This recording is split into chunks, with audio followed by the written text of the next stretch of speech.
Yo, what is going on, Senpai Squad? Welcome back to a brand new video, and today we are reviewing chapter 169 of Black Clover. And this fight was basically entirely just Yami versus Charlotte, and it's evolved into a much better fight than I originally thought it was. And Charlotte has skyrocketed for respect, in my opinion. Like, I did not realise just how awesome her magic really was. I mean, when I've seen her in the past, I thought it was cool, but nothing more than that. But seeing her, how she fights versus Yami, especially with that sword, I think that sword is badass as hell.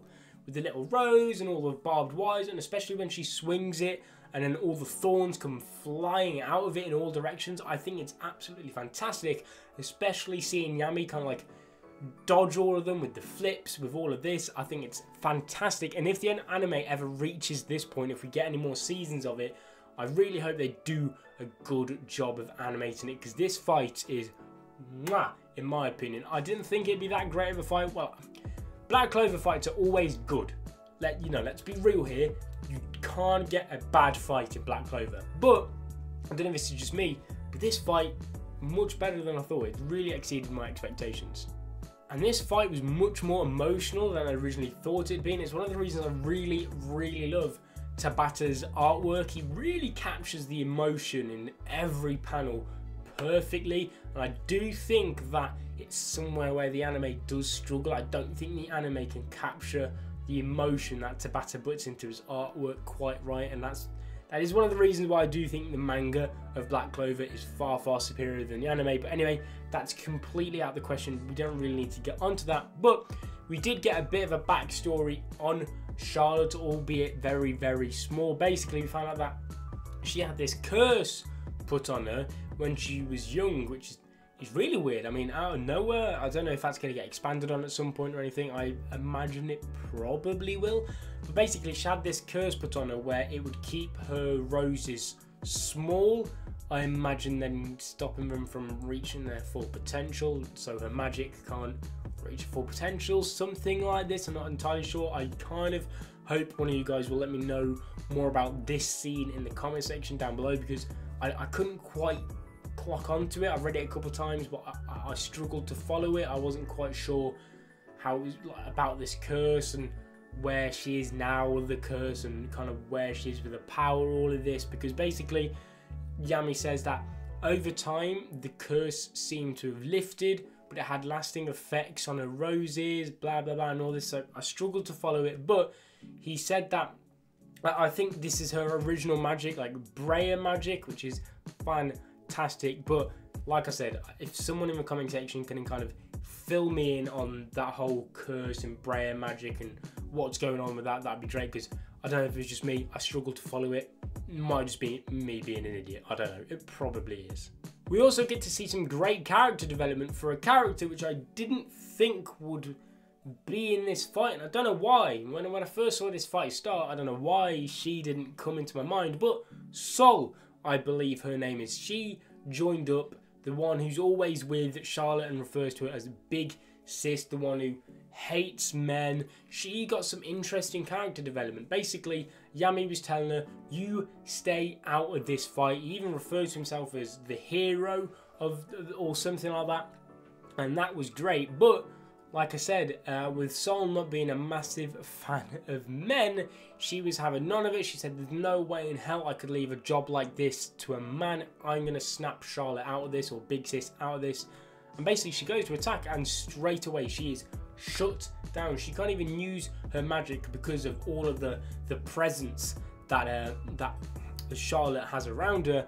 And she's saying, there's no way, like, how is Yami keeping up to her? And she kind of grows some respect for Yami, and she even goes to him and be like, please stop Big Sis, or bring Big Sis back. And then she even says, no, the captain. So she's got character development in the fact that she's actually leaving a job and respecting a man, and also referring to Big Sis as captain. Now, I don't really know how long this character development will last for Sol, because I feel as though once Charlotte snapped out of it, she'll go straight back to referring to her as Big Sis and go back to being her normal self, because obviously Charlotte's not going to know that she referred to her as captain, as she's in this kind of like elf state, and I do feel like she'll go back to not being a massive fan of men, because I don't think she'll want Charlotte things to change, something like this, I don't know. However, I do feel as though she will always have some respect now for Yami, and I don't know, would she get feelings for Yami? I feel as that's something they would do, I don't know. I mean, would they have Yami, Charlotte and Sol? That'd be a weird love triangle, but anyway, enough of the shipping. I do wonder what will happen to the Black Bulls after this arc, after this battle, because I think it's fair to say that the Black Bulls will be the heroes of this battle, and I think more specifically, I think Yami will be the hero of this battle, and it's going to be very interesting because obviously everyone in the kingdom refers to Black Bulls as like the worst Magic Knight squad, and Yami 1000% is going to get a ton of respect from everybody after this arc, and maybe even become the Wizard King. Where that will leave the Black Bulls, with who their new captain will be. I've seen people say Charmy, I've seen people say the Witch, I forgot her name, all these people. We can see what happens there, but I do feel like it looks like the Black Bulls are going to go from the worst Magic Knight squad to wherever they're going to go after this arc, because I think if they are the heroes, then the other people in the kingdom, the other Magic Knight squads, they have no other choice but to start respecting the Black Bulls. And that'll be interesting, because obviously the whole charm of the Black Bulls at the minute, or one of the charms, is that they're a bunch of failures working their way up. So seeing what it'll be like after then, it's only something little, but it's quite interesting. And the whole Yami and Charlotte shipping in this fight, I mean, someone who ships them together, I mean, I'm not a huge shipper, but I do think it's quite, I do enjoy the whole Yami and Charlotte interactions. I do like those together, and seeing them fight, I can't, it's going to be so interesting to see how this fight ends, because I can't predict it. I can't see what's going to happen. I don't know how, if it's going to be a long fight. It might be over in the next chapter. Maybe Asta will come along and he'll be the one to knock Charlotte out of it, or maybe Yami with pure willpower. Maybe, you know, he can, because we know Charlotte loves Yami, so maybe he could say something to her, something very personal to her, and that could snap Charlotte out of it. I really don't know, but it's going to be extremely interesting to see where this fight goes. I want you guys to let me know in the comment section what you thought of the chapter. Like I said, I thought it was a very interesting chapter, very action heavy, and seeing Charlotte fight was badass, and seeing Yami fight is always badass. Like I said, you can't get a bad Black Clover fight. But guys, thank you so much for watching. Leave a comment in the comment section down below. Leave a like on the video if you enjoyed, and subscribe if you're not ready to become a member of the Senpai Squad. But until next time, peace. It was all a dream. I used to read Word Up magazine, Salt and Pepper, and everything on the